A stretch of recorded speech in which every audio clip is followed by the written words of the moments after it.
asociados con las cocinas tradicionales de México.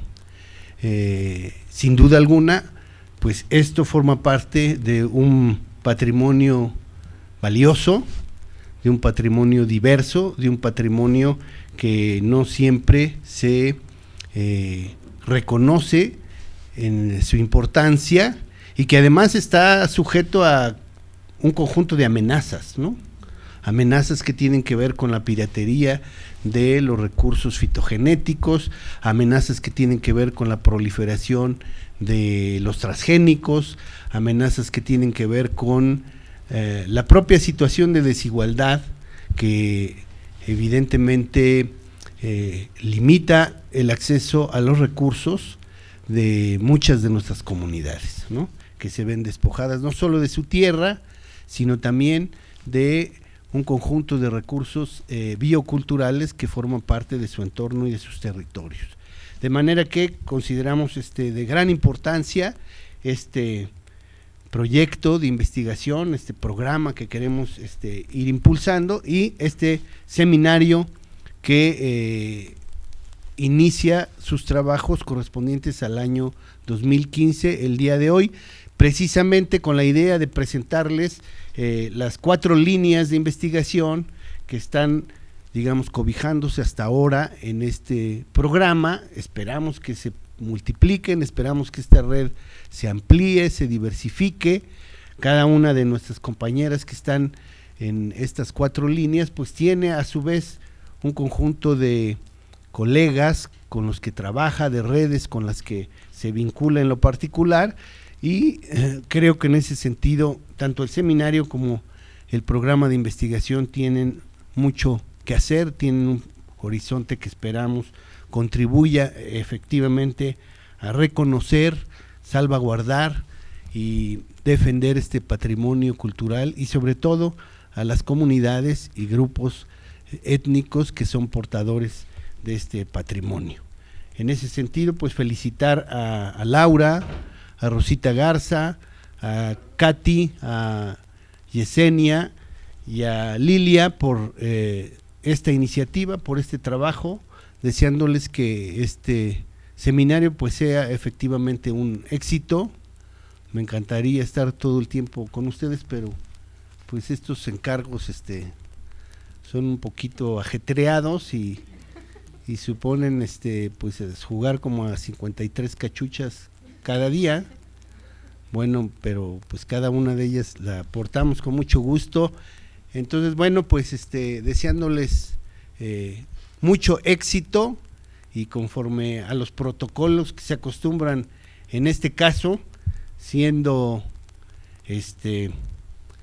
26 de marzo del año 2015, una fecha que nos recuerda acontecimientos tristes para nuestro país. Declaramos iniciados los trabajos de este seminario académico, Cocinas en México, Procesos Biosociales y Reproducción Cultural, procesos históricos, procesos biosociales, históricos y reproducción cultural. Que tengan mucho éxito, felicidades.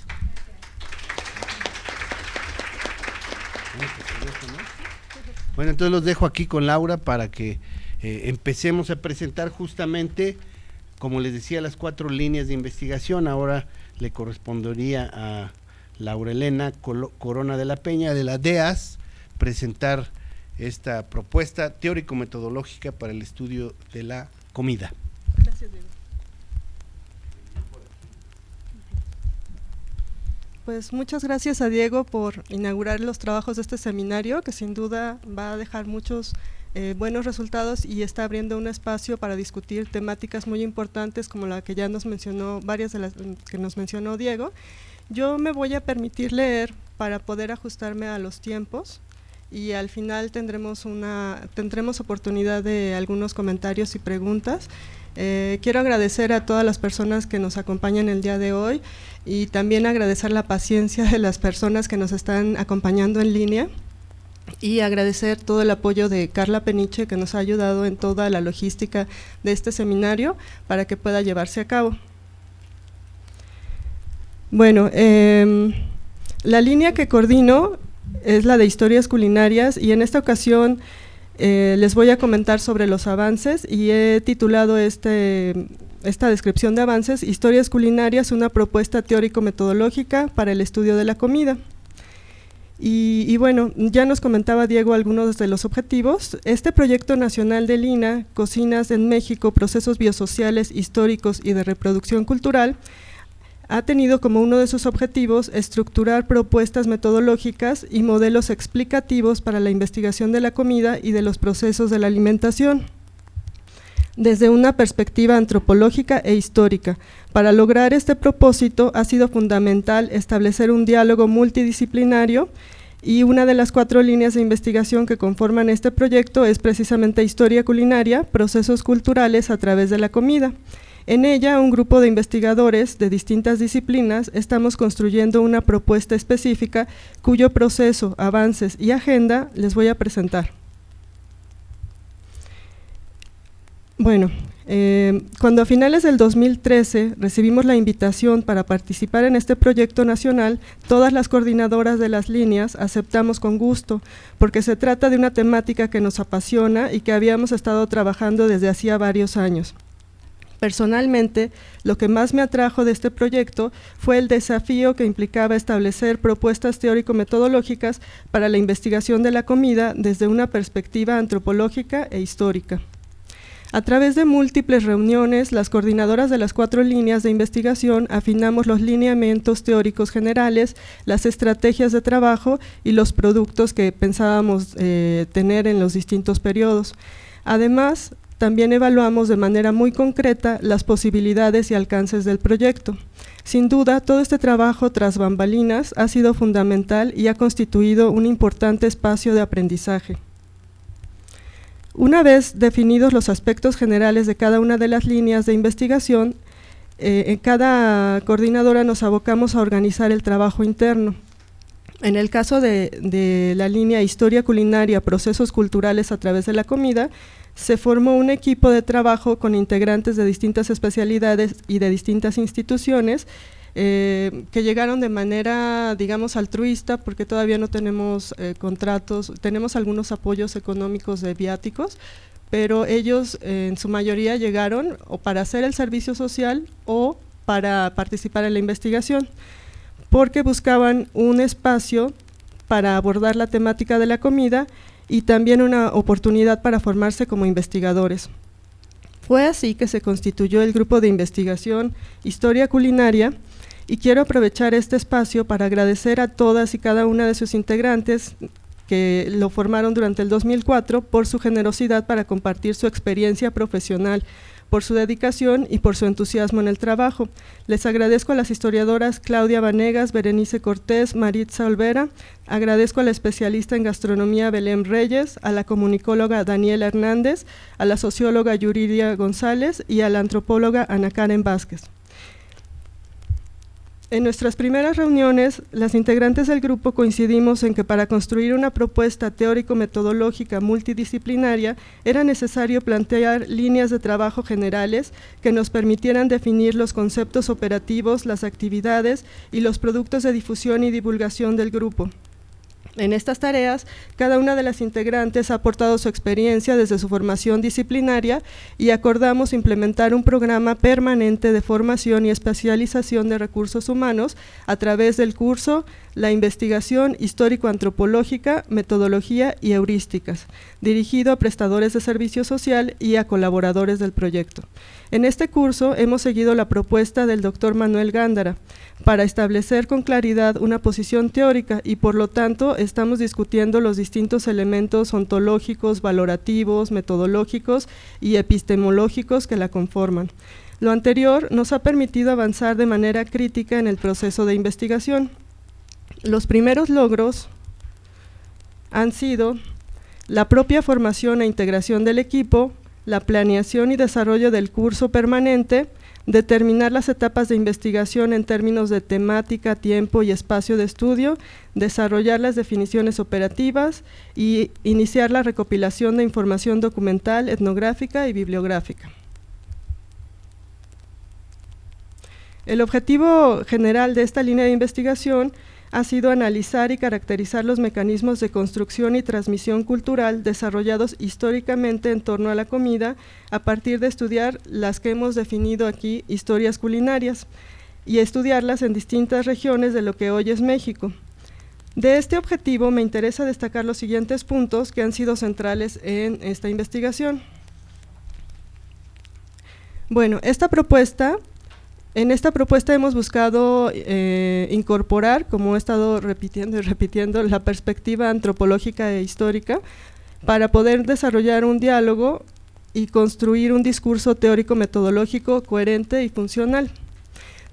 También hemos aplicado un concepto operativo de cultura que la contempla como un proceso histórico, dinámico y complejo que involucra mecanismos de construcción y transmisión del conocimiento, tanto a nivel material como de los sistemas de significación. En esta línea estudiamos los mecanismos de construcción y transmisión cultural a partir de la comida, tomando a la comida como una expresión cultural y la unidad de análisis son propiamente las historias culinarias. Las historias culinarias las contemplamos como procesos de reproducción biocultural que involucran sistemas de generación y transmisión de conocimiento, de manera que para estudiarlas es necesario contemplar aspectos centrales como son los cocineros, las cocineras, los ingredientes, los utensilios, las técnicas de preparación, los espacios de preparación y la comensalidad. En la comensalidad nos estamos refiriendo a las relaciones que se establecen a través de la comida, a través de su preparación, de su consumo, de su presentación, no nada más entre las personas, sino con otras entidades. Para esta investigación retomamos las propuestas de Sidney Mintz, del antropólogo de Estados Unidos Sidney Mintz, que tiene estos libros que son muy recomendables y que nos han dado un marco teórico muy importante a este trabajo. También retomamos al periodista Eric Lasser, con su agudo análisis a los procesos de la modernización y cómo han afectado a la alimentación y a la comida, y de manera muy especial a los trabajos de la doctora Catherine Good, que ha analizado esta problemática específicamente para el caso de México. Ha analizado tanto el desarrollo de los sistemas de alimentación en las culturas tradicionales como en la cuestión de la modernidad. Entonces, estos son los tres autores en los que hemos basado la mayor parte del trabajo. Y bueno, a partir de este objetivo y tomando en cuenta las consideraciones mencionadas, durante el segundo semestre del 2014, que ha sido el tiempo que hemos trabajado, decidimos tomar el tema de las bebidas para el territorio que hoy ocupa nuestro país y en una primera etapa para el periodo de los siglos XVI al XVIII. Para este trabajo ha sido necesario establecer algunos conceptos operativos iniciales, como el que les comentaba de historias culinarias, a las que definimos como formas narrativas en un sentido muy amplio. O sea, esto nos incluye no nada más los relatos escritos, sino también los orales, las expresiones musicales, las expresiones culinarias, las expresiones dancísticas, entre muchas otras. Estas formas narrativas se dan en un tiempo y espacio acotado y en ellas mismas dan cuenta de procesos bioculturales desarrollados en torno a la comida y por lo tanto involucran diversos contextos naturales, culturales, históricos, políticos, económicos y sociales. Entendidas así, las historias culinarias abren una importante posibilidad, la de construir una propuesta teórico-metodológica para estudiarlas, a la que hemos llamado historia culinaria. Sabemos que se ha usado este término en otros ámbitos. Pero aquí lo estamos usando como se hace el uso de la historia como disciplina que estudia la historia como su objeto de estudio. En este punto hay que aclarar que este tipo de aproximación no pretende ser novedoso y sabemos que existen muchas historias nombradas a partir de su objeto de estudio o de su metodología. También sabemos que existe la Food History, que se desarrolla en el programa de Food Studies, que lo propone y delimita la doctora Megan Elias, quien es autora de Food in the United States, Lunch and History and Barbecue, a Global History. Y para esta línea de investigación nos distinguimos en que utilizamos el concepto de historia culinaria, no con el sentido que le han dado en esta escuela de Food History, ni tampoco con el que le han dado los gastrónomos y otros profesionales de la cocina, que la utilizan como la historia de un platillo o de la comida de un lugar, sino más bien como una aproximación antropológico-histórica a los temas de la cocina y del cocinar, contemplados ambos como expresiones culturales que involucran relaciones sociales y además tienen implicaciones políticas, económicas, culturales y ambientales, entre otras.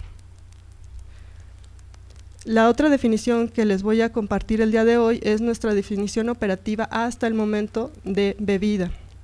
Estamos entendiendo operativamente a la bebida. Bueno, antes de decirles la definición, quiero decirles que fue un trabajo multidisciplinario, que cada una de las integrantes del equipo hizo un esfuerzo de definir qué es una bebida desde su campo disciplinario, y a partir de todos estos esfuerzos fue que construimos esta definición operativa, que además sigue actualizándose. Entendemos operativamente a las bebidas como sustancias líquidas. Al hablar de sustancias líquidas, estamos incluyendo soluciones, suspensiones y coloides. Hay una distinción química entre estos tres, pero para nuestros fines antropológico-históricos, las tres entrarían en estos estudios. No voy a entrar a explicar cuáles son las diferencias, pero se los aclaro que lo estamos contemplando. Estas sustancias líquidas son culturalmente aceptables para ser ingeridas por las personas o por distintas entidades en contextos específicos y en espacios y tiempos acotados. La principal y de mayor difusión en términos culturales ha sido el agua, y esto nos causó una discusión interna. El agua, contemplarla en nuestra clasificación de bebidas, sí o no, y por qué la estamos incluyendo. Y seguimos discutiendo si dejarla o no dejarla como una bebida, porque en algunos gastrónomos consideran que deben tener al menos 2 ingredientes para ser consideradas bebidas. Entonces tenemos esta discusión. En esta categoría incluimos todos los líquidos de distintas densidades y componentes, siempre y cuando se les ingiera a través del acto de beber, que si bien es de carácter individual, remite a complejos procesos sociales en los que frecuentemente se les asocia a la comida. Una vez establecidos estos conceptos operativos iniciales y a partir de la revisión bibliográfica, tuvimos la necesidad de proponer una clasificación de bebidas. Optamos por distintos criterios y hasta el momento contamos con 3 aproximaciones principales que más adelante buscaremos integrar de acuerdo a los criterios. Los que estamos considerando son el criterio geográfico, que se vincula a los recursos naturales. Bueno, y ahí vienen los nombres de las compañeras que están trabajando eso, porque nos dividimos el trabajo. Ahorita más adelante les voy a comentar sobre la metodología, pero son las compañeras que están trabajando cada una de las clasificaciones. El segundo criterio es en cuanto a los efectos que tienen las bebidas en el organismo, que pueden ser estimulantes, calmantes, hidratantes. Tenemos varios tipos de efectos orgánicos. Y el tercer criterio es el tipo de uso social que se le da a una bebida, si es curativo, ritual, social, etcétera, ¿no? En cuanto a la metodología, optamos por partir de una definición operativa que ya les comenté para realizar la consulta documental, bibliográfica y etnográfica, además de que consultamos también textos de cronistas. El grupo se dividió por equipos para trabajar cada uno de los 3 criterios de clasificación. Actualmente nos encontramos sistematizando toda esta información. Los primeros resultados pensamos publicarlos en un volumen que está en preparación y del cual ya les platicaremos en otras sesiones del seminario. Es un volumen conjunto entre las 4 líneas que aportará en cada una de las líneas, y aquí pensamos publicar estos avances. Bueno. A continuación, les voy a presentar algunos de los cuadros sinópticos en los que estamos incorporando las distintas bebidas de acuerdo a los criterios de clasificación. Aquí tenemos las bebidas que hemos encontrado en la bibliografía.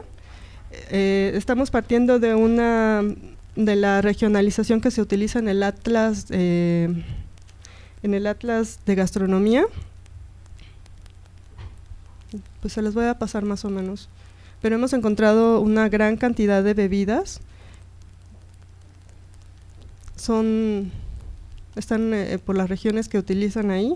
Y aquí tenemos, sale la letra súper chiquita porque son muchísimas y si no serían muchas diapositivas, y la idea nada más es enseñarles lo que estamos trabajando y que estamos sistematizando y que va a ser publicado de manera más amable, más presentable y visual en este volumen que les platico. Aquí tenemos lo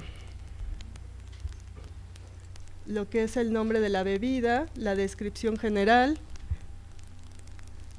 la fecha más o menos o la etapa histórica en la que se consumía, el el uso social, la fuente de donde obtuvimos la información y algunas notas para el análisis. Y bueno, así tenemos todas estas bebidas.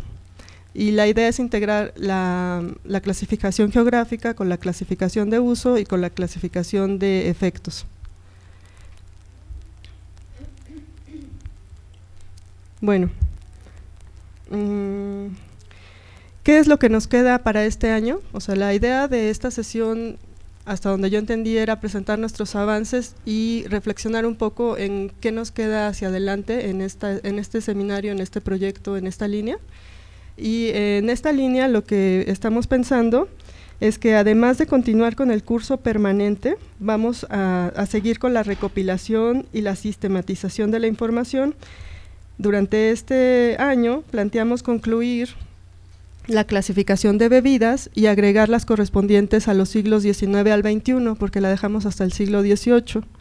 Pensamos consolidar la propuesta teórico-metodológica de la historia culinaria y presentar trabajos específicos en los que se aplique esta metodología utilizando distintos formatos de socialización. También tenemos trabajo de archivo que hemos hecho, pero no lo tenemos sistematizado todavía como para presentarles, pero sí se están haciendo la revisión en archivo, la paleografía, ¿verdad, Bere?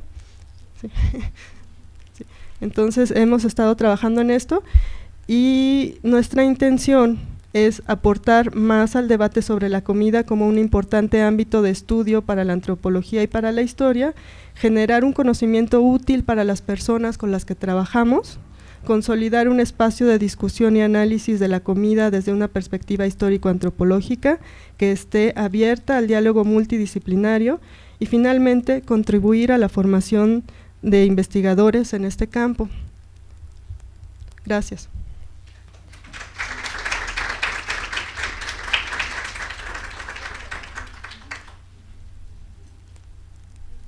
Sí. Tenemos un espacio para preguntas, comentarios.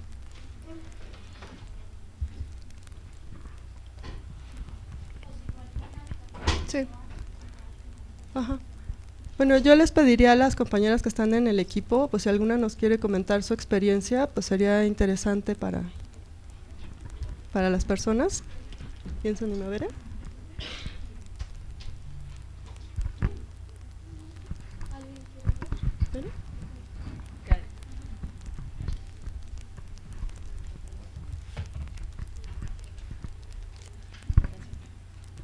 Hola, soy Bere, soy integrante, soy historiadora de esta línea y bueno, yo creo que la mayor aportación de toda esta investigación es que ha sido multidisciplinario. Entonces, como estamos gastrónomos, sociólogos e historiadores, también comunicólogos, pues esto ha aportado a que no sea solamente una visión y nos ha cambiado mucho la perspectiva de cómo se deben de tomar en cuenta las bebidas. Por otra parte, desde mi campo, desde la historia, pues bueno, ha sido muy útil comprender la cultura y cómo va cambiando a través del tiempo, porque eso también me ha llevado a poder entender cómo localizar las bebidas en un archivo histórico, donde usualmente solamente se mencionan cuando alguien se queja de ellas. Entonces se tiene que rastrear todo su contexto para poder ubicarlas y entenderlas, y eso a la par de lo que hemos estado investigando sobre cómo se fabrican, sobre de dónde vienen, sobre los diferentes tipos de bebidas que hay en la región, pues ya nos da un panorama mucho más extenso de cómo ha sido esta evolución. Y bueno, desde mi campo de la historia es un poco lo que se ha trabajado. Gracias, Dani. ¿Maritza? Hola, yo soy Maritza. Bueno, para mí yo comencé primero como servicio social y lo gratificante de la línea de trabajar con Laura y el equipo es que, bueno, luego decidí quedarme cuando terminé el servicio social por los avances, ¿no? Porque, como dice Bere, el estar, pues uno estudia, ¿no? Yo también soy de historia y estudias desde una visión de la historia, pero el permitir trabajar con otras personas que tienen una visión distinta es importante y es muy gratificante para uno porque puedes ver otras cosas, ¿no? Del mismo fenómeno, observar otras cosas que tal vez desde tu disciplina no lo hubieras visto. Entonces yo creo que eso es lo importante de la línea, ¿no? Que somos, como dice Bere, de muchas otras disciplinas y eso nos nutre a todas mucho. Gracias.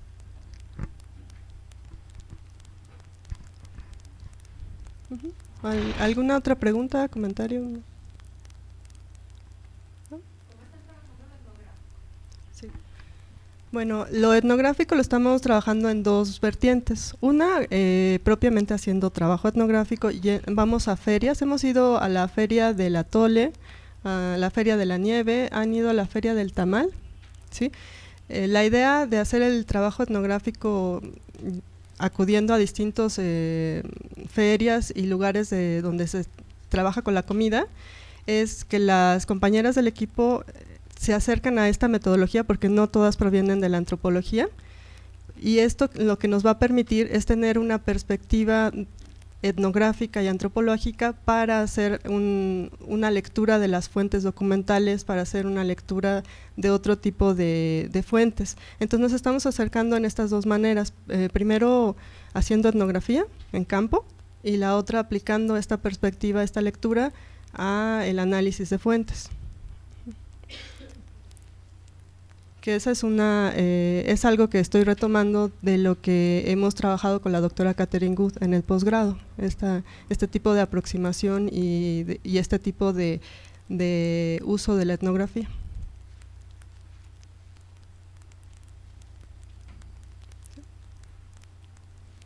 Bueno, pues agradezco y le cedo la palabra.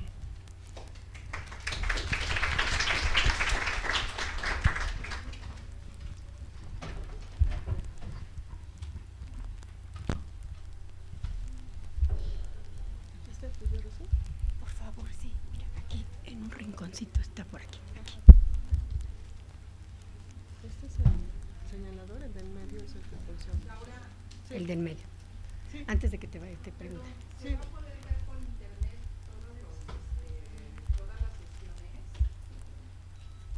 Ahorita están transmitiendo. Van a quedar grabadas. Sí. Y se está transmitiendo ahorita. Aquí está avanzar. Ustedes lo van a poder bajar y se ve la presentación que se da y aparte sí, para las dos cosas. Bueno, buenos días. El título del trabajo es el título de la línea que yo coordino, que es Cocinas, Identidad, Patrimonio Cultural y Procesos de Patrimonialización Comunitaria. En esta línea contamos con la colaboración del doctor César Hernández Azuara, que está por ahí tomando fotos, y que él está trabajando el área de la Huasteca. Contamos también con la colaboración de la maestra Cecilia Vázquez Ahumada, que no pudo venir el día de hoy, y que ella está trabajando Puebla, y con la colaboración también de la licenciada Patricia Guarneros, la que nos ha ayudado a trabajar el área maya. En este momento, o sea, del año pasado para acá, de mediados del año pasado para acá, solamente hemos trabajado Yucatán. Nos falta, por supuesto, Quintana Roo, Campeche y demás. Quiero mencionarlos porque pues es importante saber que contamos con estas colaboraciones. El único que está, digamos, formalmente contratado es el doctor Hernández Azuara y las otras colaboraciones pues son así altruistas, pero bueno, igual de bienvenidas.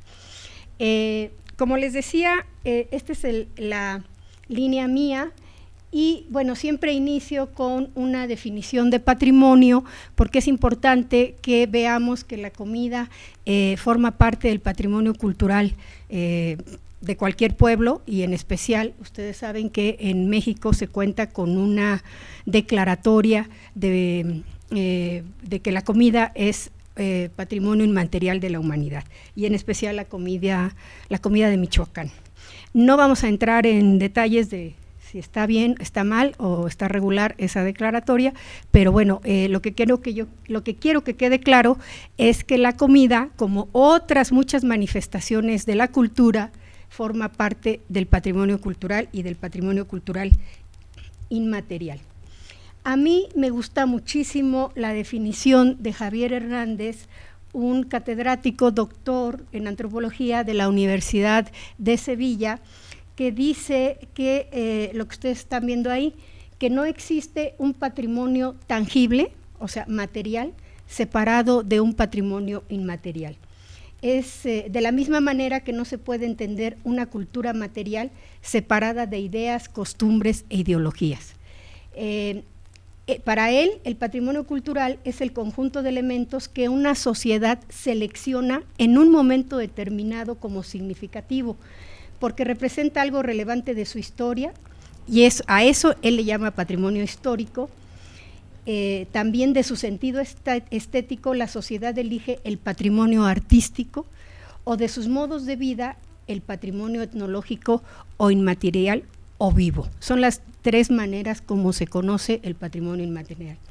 De esta manera, cada elemento del repertorio patrimonial tiene al mismo tiempo una dimensión material e inmaterial, y es inseparable. Se separa por cuestiones metodológicas, ¿no?, para poderlo clasificar, pero el patrimonio cultural es uno solo. Esto es lo que es la definición que a mí me parece más adecuada, la que a mí me satisface más, y también señalar que es una apropiación y una construcción social. O sea, las comunidades eligen su patrimonio. Incluso podemos ver que ha habido, digamos, imposiciones del Estado para que algo sea patrimonio cultural, y una determinada comunidad, un determinado pueblo decide que ese no es su patrimonio y no lo toma como tal. Esta apropiación comunitaria, esta apropiación social, la mayoría de las veces es anónima, está en la memoria colectiva y se transmite de manera directa de generación en generación. Así vemos que es la comida, por ejemplo, que es la danza, que es la música, y pasa de lo social a lo individual y viceversa. Es decir, por eso no se puede decir, como muchas instituciones pretenden, hacerse de la autoría de un determinado patrimonio. Es muy difícil decir a ciencia cierta, por ejemplo, por citar un ejemplo muy conocido, que el mole poblano es hecho por el convento de las religiosas del convento de Santa Rosa. Esa es una leyenda, pero decir que ellas son las autoras del mole poblano es imposible decirlo. Es social, es colectivo, es individual. También vemos algo muy importante, el patrimonio. Hay momentos en que alguna manifestación del patrimonio cultural, como una danza, como una música, como una comida, permanece en letargo. Es decir, pareciera que se olvida, pareciera que se deja de practicar, que se deja de hacer, pero de pronto es socialmente útil y se renueva. Y esto lo vemos muchísimo, por ejemplo, en las danzas, ¿no? O sea, creemos que una danza ya se perdió, ya pasó a la historia, y no es así. Es decir, es cuando la comunidad decide que esa danza, que esa música, que esa comida le es importante, la renueva. Y el ejemplo más claro son los migrantes en Estados Unidos. Los migrantes en Estados Unidos se pasan la vida bueno, ya sabemos que mandan un montón de lana, y que si no fuera por esa lana, quién sabe qué pasaría en este país, ¿no? Entonces resulta que estos migrantes mandan dinero a su pueblo para que se retome una determinada danza, una determinada comida, una determinada costumbre que aparentemente ya se perdió. Entonces, esta es una cualidad del patrimonio cultural. Esto, digamos, sería una perspectiva general de lo que sucede en relación al patrimonio. Aquí brevemente estoy mencionando algunas instituciones oficiales, digamos, a través de la UNESCO, a través de Crespial, para proteger el patrimonio. Algunas reuniones importantes como esta de nuestra diversidad creativa, donde se inicia ya desde el 94 la idea de dejarse de centrar en los monumentos para ver otro tipo de manifestaciones culturales entre los grupos sociales, para poder valorar el patrimonio de manera integral, para que podamos decir, como les decía yo hace un rato, el patrimonio es uno solo. Esta es una iniciativa de Bolivia, Venezuela, Perú, Colombia, para fortalecer proyectos, convenios para proteger el patrimonio inmaterial. Y lo interesante es que estos países han elaborado una metodología, por ejemplo, para definir las fiestas. En estos países la fiesta popular, la fiesta comunitaria, está reconocida como un patrimonio cultural inmaterial. Y también la comida. Y bueno, y se han hecho metodologías, tipologías, y bueno, y son experiencias que en el área que yo estoy, en la línea que yo estoy coordinando, estamos analizando con detenimiento para ver qué de esas propuestas nos pueden funcionar para nosotros. Bueno, estos son los chiquitos echándose su atulito, ¿verdad que no falla? Esto es otra iniciativa de la UNESCO para también para proteger el patrimonio cultural, y se llamó Proyecto Turismo Cultural en América Latina. Y habla de una reflexión acerca del patrimonio gastronómico regional, considerado como uno de los pilares indispensables sobre los que se debería fundar el desarrollo del turismo cultural para convertir el patrimonio culinario en verdadera experiencia cultural para locales y extranjeros. Y aquí es muy interesante porque el documento base definía las recetas de cocina, que es algo muy importante dentro del área que nosotros estamos trabajando y del proyecto, las recetas de cocina, como un bien cultural tan valioso como un monumento. Y ahí mismo se afirma, toda política cultural bien concebida debe asumir que el acto de comer, concebido como una tradición y a la vez como un acto de creatividad, es mucho más que un hecho alimenticio. Aquí ya estamos hablando de relaciones sociales. Esto de las recetas de cocina es interesante. Con la maestra Cecilia Vázquez Ahumada estamos preparando la edición, la publicación de un libro sobre las recetas de cocina del convento de Santa Mónica en Puebla. Y esto es importante porque la comida conventual forma parte de la tradición culinaria de este país, en su momento y en su época, y sobre todo los dulces conventuales. Esta es una foto de la Feria de Mazatepec en Morelos, y son unas cocineras que son conocidas como las cocinas guerrerenses, que fabrican su fogón y demás. Ahí ya vimos, ya pasamos con mayor precisión a ver la alimentación. A lo largo de esta muy rápida reflexión sobre el patrimonio cultural, vemos, y ya uniéndolo al trabajo de la comida y de las cocinas, se refuerzan las ideas iniciales que hemos preparado para esta línea. La alimentación, a través de los ingredientes, utensilios, técnicas de preparación, recetas, entre otros elementos, es un patrimonio cultural que materializa múltiples dimensiones sociales y simbólicas y que urge su protección. Una dimensión de la comida, del estudio de la comida, una de tantas, porque tiene muchas, es la innegable vinculación de la alimentación con el lenguaje. Esto lo puse para relajarnos un poquito. Reflejada tanto en sus formas como en los significantes, lo dulce, lo salado, lo sólido, lo líquido, y también en las concepciones de salud y enfermedad. Como ustedes saben, hay una tipología relacionada con enfermedades provocadas o curadas por alimentos calientes y fríos. Y también se refleja en contenidos metafóricos populares del habla, como por ejemplo, no se cuece al primer hervor, para referirse a alguien viejo; es un huevos tibios, para referirse a alguien que no tiene valor; el que nace patamal, del cielo le caen las hojas, sugiriendo la pobreza como destino; Quiere cantar y comer pinole, indicando la dificultad de hacer simultáneamente varias actividades. Camarón que se duerme se lo lleva a la corriente o acaba en el mercado. Y esta es una opinión de Edmundo Escamilla, un historiador de la comida muy importante. Si eso dice pan caliente, este es un refrán de mi familia, de mi madre, si eso dice pan caliente, ¿qué dirá bizcocho duro? Para desestimar las quejas de la juventud en relación a las dificultades de la vejez. El chocolate excelente para poderse beber de tres formas ha de ser: espeso, dulce y caliente, para señalar un deber ser entre otros mal. Ahora bien, ¿cuál es el lugar de la comida y sus ingredientes como patrimonio cultural, inmaterial, etnológico o vivo? La comida es uno de los ejes rectores de las relaciones sociales. Es decir, la comida teje relaciones sociales. Hace un rato Laura hablaba de la comensalidad como un concepto, porque con la comensalidad justamente se tejen relaciones sociales. Y ella decía entre vivos, y yo agregaría entre santos y entre muertos, ¿no? Por las ofrendas.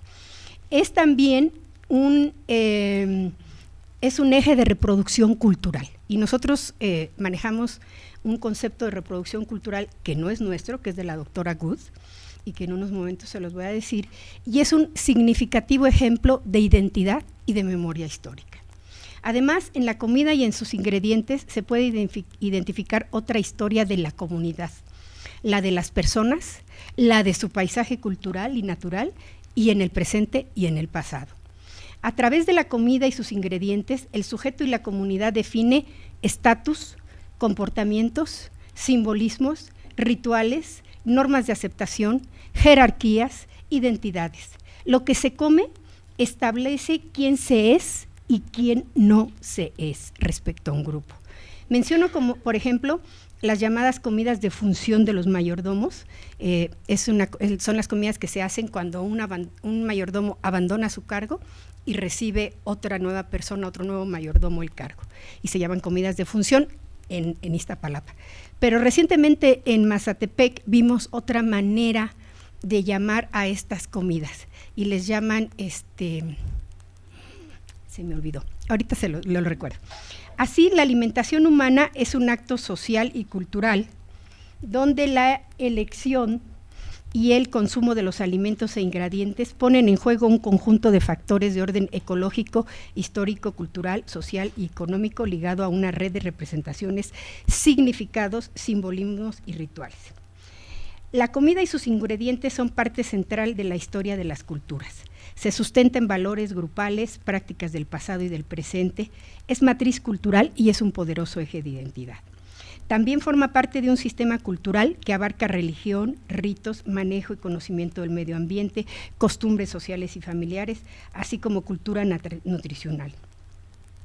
Desde esta perspectiva, y siguiendo a Mintz, que ya lo señalaba Laura hace un rato, que es uno de los autores en los cuales estamos sustentando nuestro trabajo, la comida no es solo un acto de nutrirse que permite saciar el hambre, sino es algo más vital, más vibrante, y que ubica a las personas dentro de una determinada estructura social y cultural. Es relevante señalar que Sidney Mintz, al estudiar la lucha por los derechos civiles de los afroamericanos en Estados Unidos en la década de los 60, los afroamericanos luchaban por acabar con la segregación en los restaurantes, para poder comer de la misma comida y tener los mismos precios.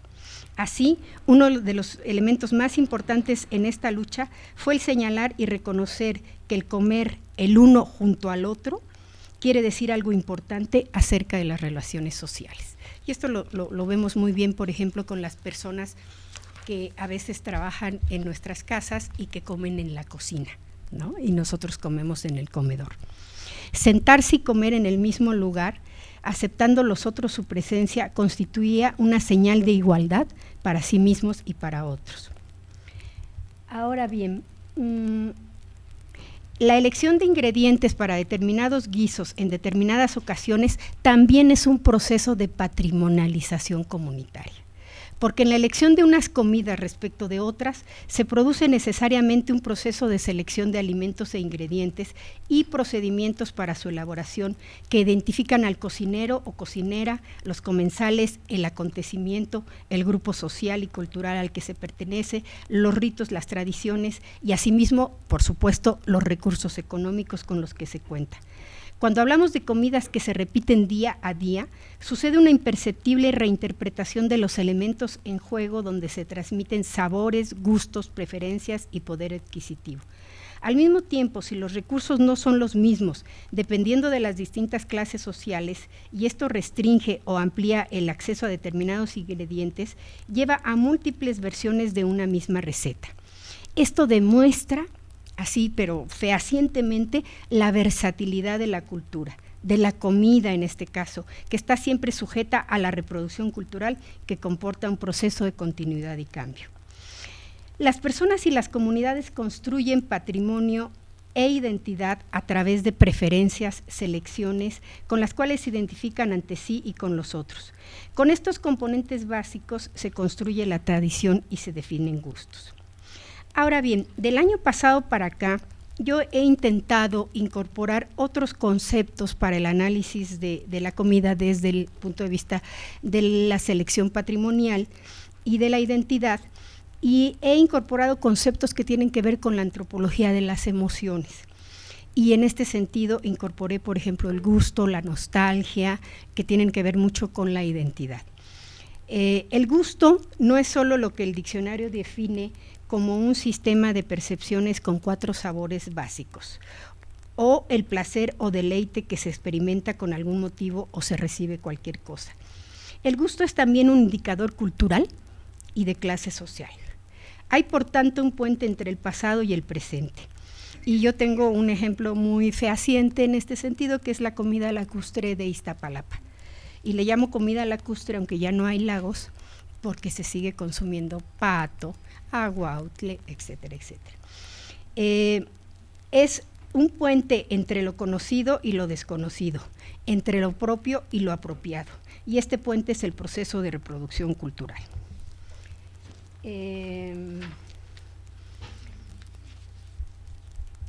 El proceso de apropiación alimentaria en México, es decir, la patrimonialización, es histórica y responde a muchos factores.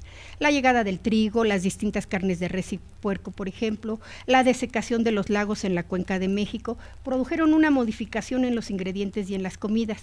Sin embargo, muchos de estos ingredientes originarios se refuncionalizaron y persisten en la memoria histórica y en la práctica mesoamericana.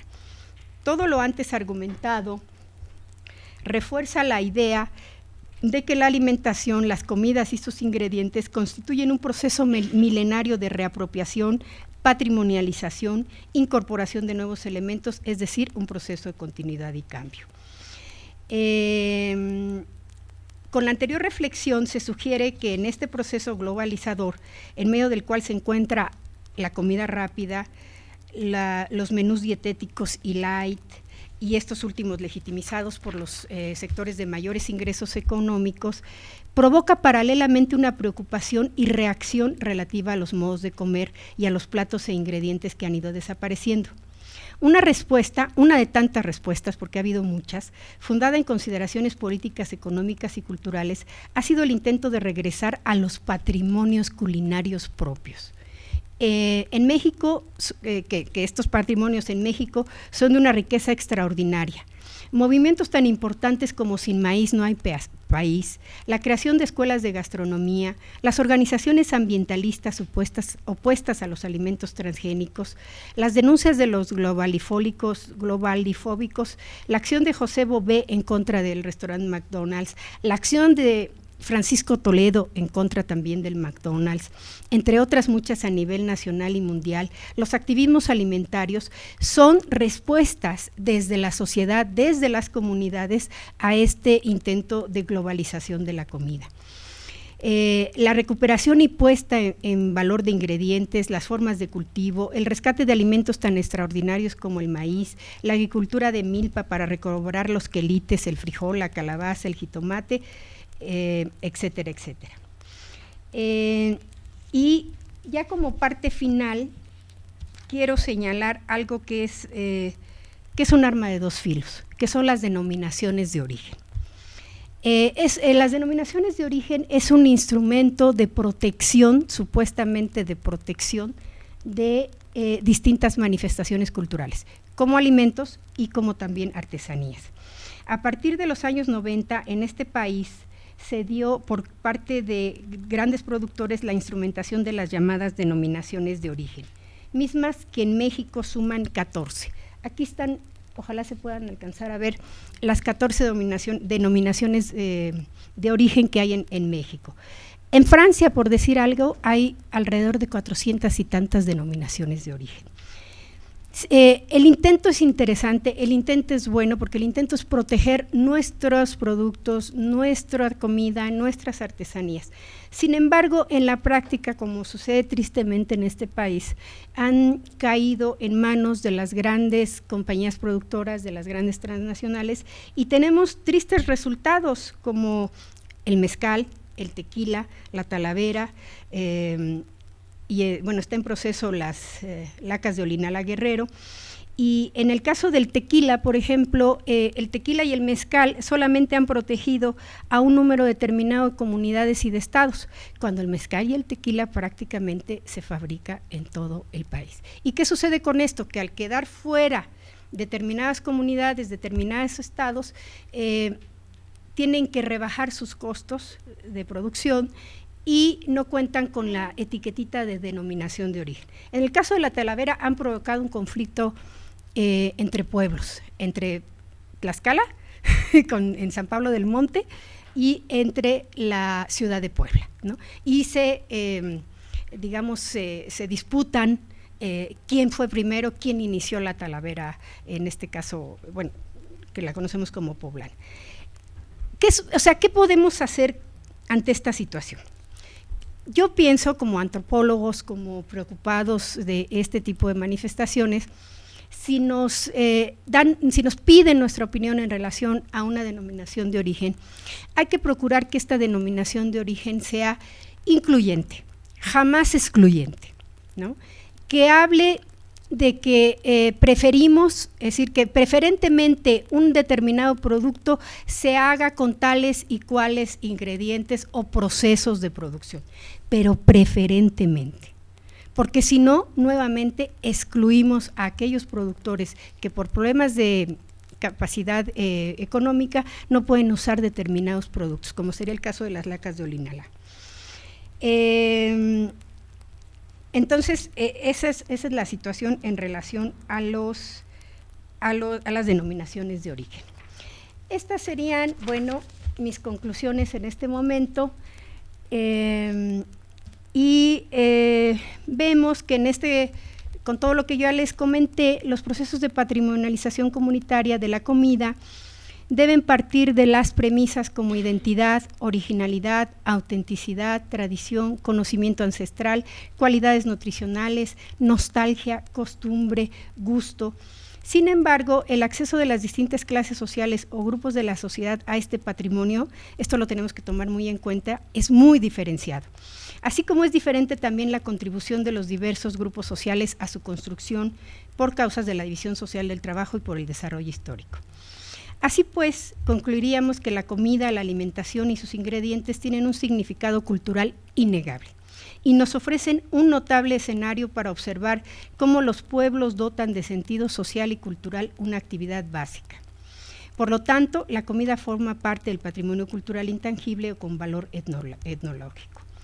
Comer, ya lo hemos repetido, comer entonces implica un acto social complejo que pone en escena un conjunto de movimientos de producción y consumo, tanto material como simbólico, diferenciados y diferenciadores. Y en este sentido, el consumo de alimentos, los ingredientes y los procesos sociales y culturales que los sustentan contribuyen, por supuesto, y muchísimo, a la constitución de identidad, a la vez que son expresión de relaciones de poder. En este sentido, con la comida estamos ante una revaloración del patrimonio cultural y se ha pasado de un patrimonio anclado a la nación a un patrimonio de carácter simbólico identitario, de un patrimonio heredado a un patrimonio reivindicado. Bueno, este es ex voto que me encanta porque tiene que ver con la comida, porque al marido le dio por cocinar. En esta forma, entender el patrimonio cultural necesariamente pasa por una concepción de cultura, de memoria histórica y de identidad. Y empleando estas categorías afirmamos que el patrimonio, nuevamente repetimos, es una construcción social que se selecciona socialmente de acuerdo a distintas jerarquías que valorizan unas producciones y excluyen otras. Y considerando que el patrimonio inmaterial y en especial las cocinas son una construcción social fincada en un conocimiento milenario, las políticas públicas deberían estar encaminadas a la protección de ese patrimonio, así como a sus detentadores y depositarios de la tradición. Y eso es todo.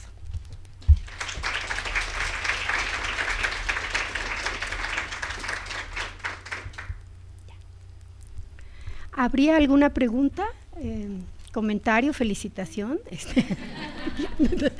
A ver, el compañero de ahí.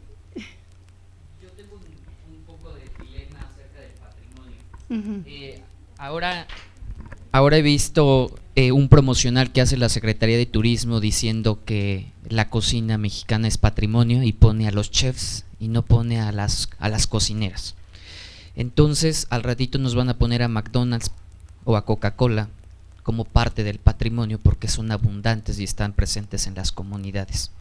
Entonces, ¿cómo hay que hacerle entender al gobierno, a los alumnos de cocina y a la gente que la cocina es patrimonio? O sea, en claro, en cuestiones más claras, cuando a un chico de gastronomía se le dice la cocina mexicana es patrimonio cultural inmaterial de la humanidad, ya se perdió.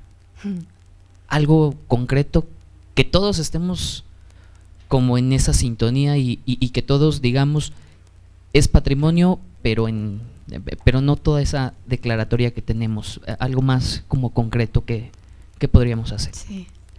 Bueno, la pregunta es muy difícil porque me estás pidiendo que este gobierno cambie y eso está dificilísimo, pero bueno, lo que podemos hacer desde nuestros ámbitos y en las escuelas de gastronomía y en nuestro trabajo, es decir, que el patrimonio cultural, y en este caso la comida, comparte ciertas características.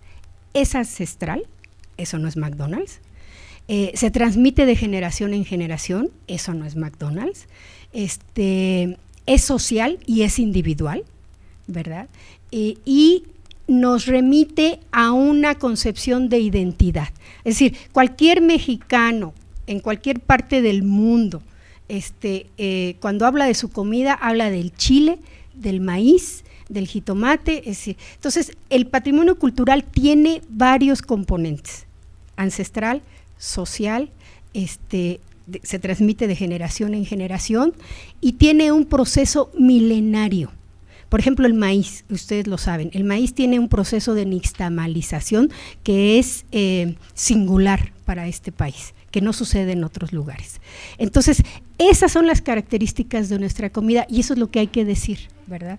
Porque sí, efectivamente, hay toda una tendencia, ¿no? Y por eso todos estos movimientos que yo señalaba, para homogeneizar y para además la agroindustria cambiar, transformar nuestros valores alimenticios por otros. En mucho lo ha logrado, tristemente, y por eso tenemos tantos problemas de nutrición y de obesidad y etcétera, etcétera. Pero también hay un movimiento de resistencia, eso es algo que trabaja Katy, de poder y de resistencia frente a estas incursiones, digamos, del neoliberalismo, ¿no? A mí me gusta mucho señalar lo que sucedió en Oaxaca con Toledo, cuando iban a poner un McDonald's en el Zócalo. Bueno, Toledo hizo todo un movimiento con tamales y demás para detener esta cuestión. Pero fíjense que en Yucatán, por ejemplo, sucedió exactamente lo mismo. Ahí no hubo ningún movimiento en contra, pusieron un McDonald's en el centro, en el Zócalo de la ciudad de Mérida, pero tronó. Nadie fue a comer hamburguesas, ¿no? O sea, la gente se iba a comer su cochinita pibil. Entonces, son estos movimientos que se dan desde abajo de resistencia y frente a la modernidad avasallante, ¿no? y que son muy, muy importantes. Algo que se me olvidó decir de las aportaciones de lo que hemos trabajado en Yucatán es en estos procesos de patrimonialización, es que en Yucatán, que tiene una cocina muy importante, muy distintiva y demás, ha habido ahí un proceso de patrimonialización de una radio comunitaria. Hay un pueblo que se llama Peto en Yucatán y hay una radio comunitaria ahí que se llama Xepet, ¿no? Que es una abreviación de Peto. Resulta que esta radio comunitaria tiene 26 años funcionando hasta Campeche. La gente se ha sentido tan identificada con esta radio comunitaria que la ha patrimonializado, y esta radio tiene su fiesta patronal y se llama la fiesta patronal de Santa Xepet, ¿no? y tiene su propia comida. Entonces es muy interesante, eso yo lo fui a trabajar el año pasado, bueno, todavía falta recabar mayor información, pero son estos procesos de patrimonialización. El día también que fuimos a Mazatepec con un compañero que está aquí sentado, yo le pregunté si él era chef y me dijo, no, yo soy cocinero, ¿no? Entonces también depende mucho de una posición personal ante esta cuestión. Vemos nosotros, porque hemos trabajado en ya varias generaciones con egresados o estudiantes de las escuelas de gastronomía, que hace falta que en los programas de estudio de las escuelas de gastronomía haya una historia de la comida mexicana, de los ingredientes, etcétera, etcétera. Pero bueno, pues aquí estamos, ¿no? Tenemos que dar esa batalla. ¿Alguna otra? Bueno, con respecto a la respuesta y a la pregunta anterior, podría decirse que hay una relación muy cercana entre la cultura, la tradición y la comida. Efectivamente, absolutamente. Y también, ¿cuál sería el uso social que se le da dentro de la comida, sobre todo mexicana, los dulces, como parte del patrimonio? ¿Cuál sería ese uso social? Bueno, eso es muy interesante la pregunta, porque si ustedes seguramente lo saben, no había azúcar en México en la época prehispánica, ¿no? Se endulzaba con miel de abeja, no había piloncillo, por supuesto, y aparentemente el único dulce que se consumía era el amaranto, la famosa alegría, ¿no? Bueno, además de que se endulzaban bebidas y otras cuestiones. Pero digamos que el boom del dulce viene a partir de la colonia, con la incorporación del azúcar y con la incorporación de la comida española y francesa. Eso lo hemos estado revisando con un poquito más de cuidado Cecilia Vázquez, que les comentaba, y yo, porque vemos que es a partir de la llegada de los españoles, pero sobre todo de la implementación de los conventos, donde se elabora, digamos, una especie de cocina conventual y dulces conventuales. En Puebla, por ejemplo, podemos hacer una separación muy tajante entre los dulces populares y los dulces conventuales. Los dulces conventuales son más refinados, tienen un mayor número de ingredientes, tienen mayor cantidad de almendras, de piñones, de nueces, y es a partir también con la impresión de los famosos recetarios de cocina, que realmente su auge, su apogeo se da en el siglo XIX, pero vienen con toda esta influencia española y francesa, sobre todo, ¿no?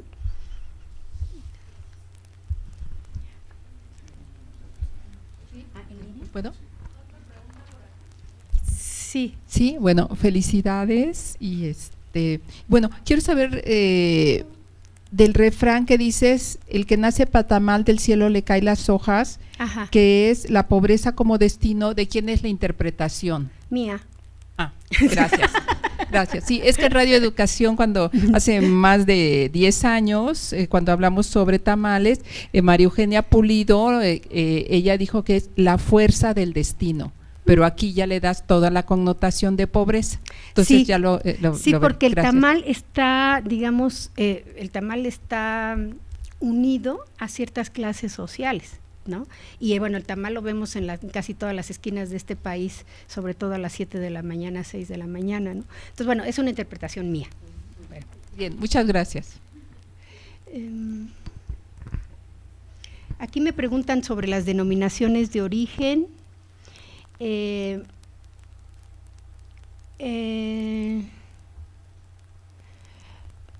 Bueno, una dice, ¿qué se puede hacer respecto a la denominación de origen para que se logre que no sea un arma de doble filo y sea una herramienta de identidad? Pues es un poco lo que yo decía, que en la construcción, para hacer una denominación de origen, tiene que estar sustentada en una investigación. Necesariamente tienen que contratar o incorporar en la denominación de origen a alguien especializado en la talavera, en las cajas de Olinalá, en el mezcal, etcétera, etcétera. Para que esta persona o estas personas, pueden ser varias, den el sustento de por qué ese elemento cultural es de tradición, es milenario, es colectivo, tiene un proceso, etcétera, etcétera. Entonces, bueno, tiene que ver mucho con la ética de las personas que están realizando esta propuesta, para que la denominación de origen sea, como dije hace un rato, incluyente y no excluyente. Es decir, que procure incorporar en determinada manifestación al mayor número de organizaciones. Una cuestión interesante sería, lo vimos con Katy, que trabajamos en Olinalá Guerrero, justamente para una denominación de origen, es que ya hay muchas organizaciones de productores artesanales. Si se logra que todas las organizaciones que haya formen parte del Consejo Regulador de la X Artesanía, eso nos podría garantizar que esta denominación sea incluyente y que no excluya a productores. Eso es lo que yo veo como, porque también es importante usar esos instrumentos legales para proteger, porque si no al rato pues todo va a ser chino, ¿no? Entonces, es lo mismo que me dicen bueno, aquí me dicen que si la palabra preferente no sería algo que diera pie a cualquier embotelladora de alcohol de caña con precio de mezcal de Oaxaca, y esa es un Raúl Sánchez del Castillo de Toluca. Pues sí, pero no cerraríamos el mercado, lo ampliaríamos y ahí ya depende de cada productor y de la calidad de su producto, ¿no? Para que tenga acceso al mercado. Esas son todas las que me hicieron. ¿Algo más? ¿Cree que exista la posibilidad en donde exista algún consumo en donde se pueda converger el hecho de que nuestras nuevas generaciones o las generaciones actuales no pierdan la identidad, aunque estén expuestos al consumismo y a consumir precisamente a la mejor McDonald's o Coca-Cola? Pero mi punto de interés es saber si existe el equilibrio en donde sí podamos consumirlo sin perder identidad. Pues, o sea, consumir McDonald's sin perder identidad, por ejemplo. Ajá. Pues yo creo que sí, yo he comido muchas veces McDonald's, ¿no? Pero yo pienso que es una opción personal y que es un compromiso personal, ¿no? O sea, lo veíamos también en otras sesiones del seminario y del diplomado de cocinas, sobre todo con la participación de Marco Buenrostro y Cristina Barros, que son unos defensores de la comida mexicana y del maíz. Hay opciones que nosotros podemos tomar. Es decir, por ejemplo, no comprar en Walmart, comprar en los tianguis, ¿no? O sea, comprar con los productores. Y yo sinceramente pienso, o sea, yo tengo dos hijos jóvenes, bueno, ya no tan jóvenes, ya uno tiene 35 y el otro tiene 30, pero ellos, pues les encantaba el McDonald's, les encantaba, porque ya tomaron una decisión personal de cuidar su organismo, de cuidar su nutrición, y entonces ellos ya compran en tianguis orgánicos y bueno, ya se han vuelto insoportables, ¿no? Ya todo tiene que ser ya todo tiene que ser absolutamente cuidado, orgánico, nutritivo, etcétera, etcétera. Entonces yo creo que son opciones personales y que tenemos la obligación de tomarlas, de difundirlas, parte de el compromiso de este proyecto del que hablaba hace un rato Diego y del seminario, es que nosotros podamos contribuir, ¿no? Desde nuestro muy pequeño espacio a proteger la comida mexicana, a difundirla, a denunciar, ¿no? Lo que hacen estas grandes transnacionales y lo que hacen con el maíz transgénico, etcétera, etcétera. Entonces, ese es nuestro pequeño espacio, ¿no? Y yo creo que sí, vamos bien, ¿eh? O sea, todos estos movimientos que hay ahora de jóvenes, global eso, y los activismos alimentarios y todo esto forman parte de una respuesta frente a esta imposición de la modernidad, ¿no? ¿Alguna otra?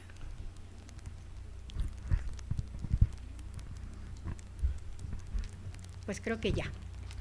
Bueno, muchas gracias.